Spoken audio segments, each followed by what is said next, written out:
ناظرین اکرام السلام علیکم۔ ہماری خاص پیشکش راہ نجات میں آپ کا تہہ دل سے خیر مقدم ہے۔ میں ہوں اطہر سعید، آپ کا میزبان، آپ کے ساتھ، اور ناظرین آپ کے تمام تر سوالات کے جواب دینے کے لیے ہمارے ساتھ ہمارے اسٹوڈیو میں تشریف فرما ہیں مولانا عبداللہ طارق صاحب، معروف عالم، مفکر اور دانشور۔ مولانا عبداللہ طارق صاحب کا ہم اسٹوڈیو میں پرتپا خیر مقدم کرتے ہیں، ان کا استقبال کرتے ہیں۔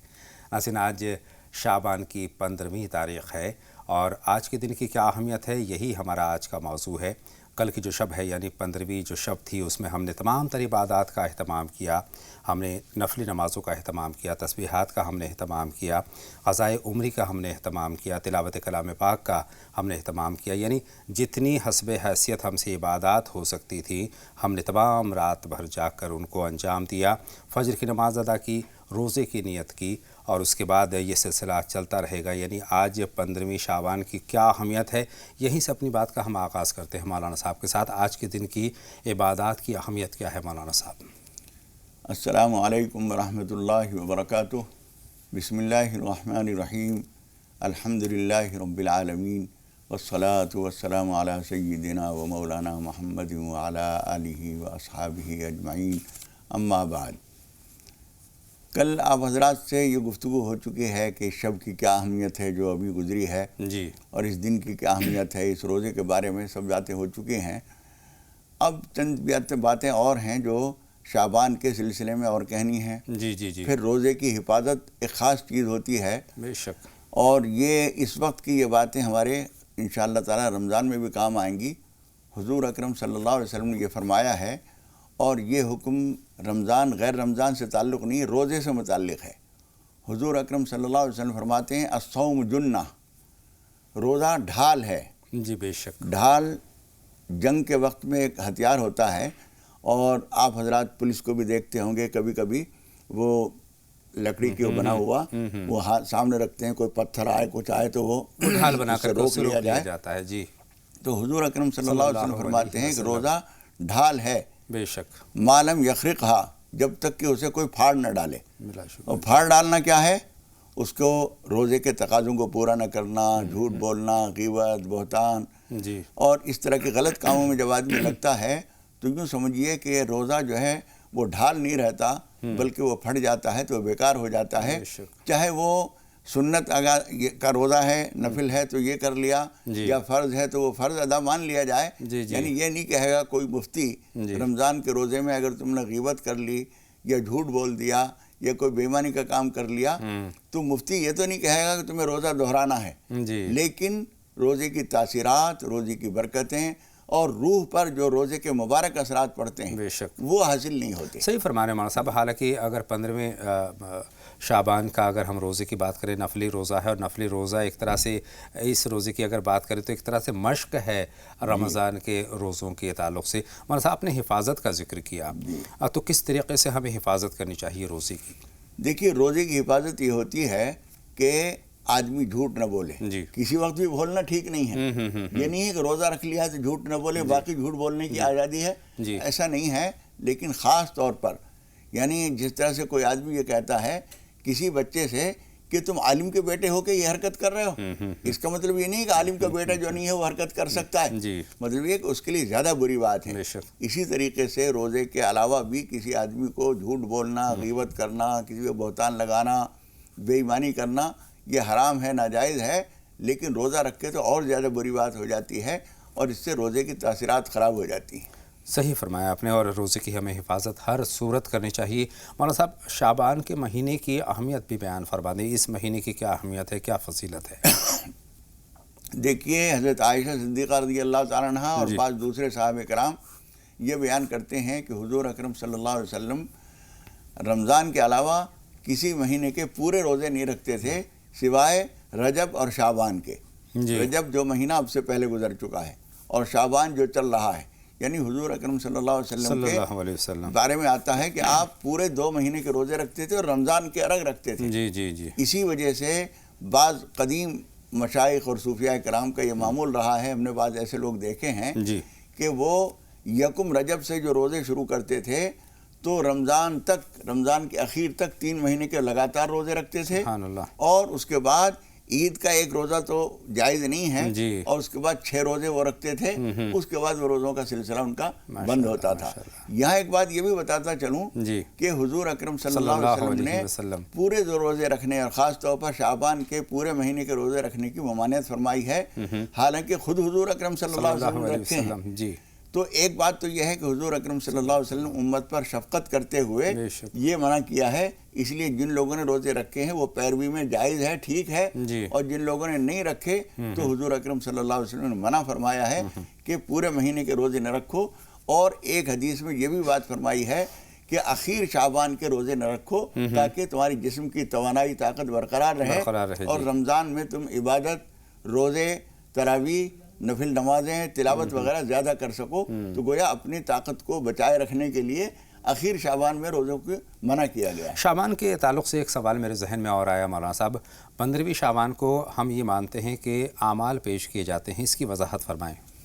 جی ہاں، حضور اکرم صلی اللہ علیہ وسلم نے بات فرمائی ہے کہ اس دن اعمال پیش کیے جاتے ہیں، اور حضور نے یہ بھی فرمایا کہ فَأَحْبَبْتُ أَن يُقَدَّمَ عَمَلِي وَأَنَا صَائِمٌ، او کما قال علیہ الصلوۃ والسلام، کہ میں یہ بات پسند کرتا ہوں کہ میرے اعمال جو رب العالمین کی بارگاہ میں پیش کیے جائیں تو میں روزے کی حالت میں ہوں۔ سبحان اللہ، اللہ تعالیٰ تو دیکھ رہا ہے نا، بے شک، یہ تو اعمال ہیں ماضی کے، آج سے پہلے تک جو اعمال کیے گئے ہیں وہ یہ ہیں، اور آج بھی یہ شخص روزے کی حالت میں ہے، لہذا اس کے لیے خصوص رعایت کی جائے گی کہ ایک وفاداری کا عمل یہ کر بھی رہا ہے، اور سابقہ زندگی میں جو کچھ جس نے کیا ہے وہ اعمال آپ کے سامنے ہیں۔ بہت شکریہ۔ اچھا، ایک سلسلہ اور ہم نے دیکھا اس برس کو زیادہ تھا سوشل میڈیا کے تعلق سے، اگر میں بات کروں تو پیغامات روانہ کرنے کا ایک سلسلہ یہ ہوا کہ معافی نامے کی شکل میں پیغامات ہم نے ایک دوسرے کو بھیجے، یعنی کہ پورے برس میں ہم سے اگر کوئی غلطی جانے انجانے میں ہو گئی ہے آپ کے تئیں تو آپ ہمیں معاف فرمائیے گا اور اللہ سے ہمارے لیے دعا کیجیے گا۔ تو یہ جو سلسلہ چلا ہے، یہ سلسلہ جو ہے یہ صحیح ہے، مناسب ہے، درست ہے؟ دیکھیے، میں سمجھتا ہوں حضور اکرم صلی اللہ علیہ وسلم نے ایک حدیث میں یہ بات فرمائی ہے کہ تم لوگ آپس میں ایک دوسرے سے کثرت سے دعا کی درخواست کیا کرو۔ بے شک۔ تو اگر کوئی آدمی اس میڈیا کے حوالے سے، اس کے ذریعے لوگوں سے دعا کی درخواست کر رہا ہے اور اپنی معافی کا ایک دوسرے سے اظہار کر رہا ہے، تو یہ اچھی چیز ہے، اس لیے کہ ہر آدمی کے اوپر دوسرے کا کچھ نہ کچھ حق ہوتا ہے۔ بے شک، بے شک۔ ایک آدمی پڑوسی ہے تو پڑوسی کا حق ہے، کوئی رشتہ دار ہے تو اس کی رشتہ داری کا حق ہے، اس نے اس کے ساتھ کوئی اچھا سلوک کیا ہے تو اس بات کی وجہ سے کوئی حق ہے، اس حق میں اگر کوتاہی ہو گئی یا ہماری کسی زبان کے لفظ سے کسی کی تکلیف پہنچ گئی یا کوئی اور بات ہو گئی تو معافی مانگ لینا بہت اچھی بات ہے، زندگی کو کچھ بھروسہ نہیں۔ صحیح فرمایا آپ نے۔ اس لیے آج کے دن خاص طور پر اگر اس طرح سے عمل کر رہے ہیں لوگ تو یہ ایک اچھی بات ہے، اور دعا کی جو درخواست کر رہے ہیں وہ لوگ، یہ بھی اچھی بات ہے۔ ہاں، جانے انجانے میں دل کسی کا دکھ جاتا ہے، دل آزاری ہو جاتی ہے، غلطیاں ہو جایا کرتی ہیں، اور کئی مرتبہ غلطی ہو جاتی ہے، اس کا احساس تک نہیں ہو جاتا ہے، تو اس تعلق سے یہ سلسلہ اچھا ہے، کبھی بھی معافی۔ جی، اور اس کے علاوہ ایک بات یہ بھی ہے کہ حضور اکرم صلی اللہ علیہ وسلم نے ارشاد فرمایا ہے کہ دعاء المومن لاخیہ بظاہر الغیب، مومن کی دعا جو اپنے بھائی کے لیے غائبانہ ہوتی ہے وہ کبھی رد نہیں کی جاتی۔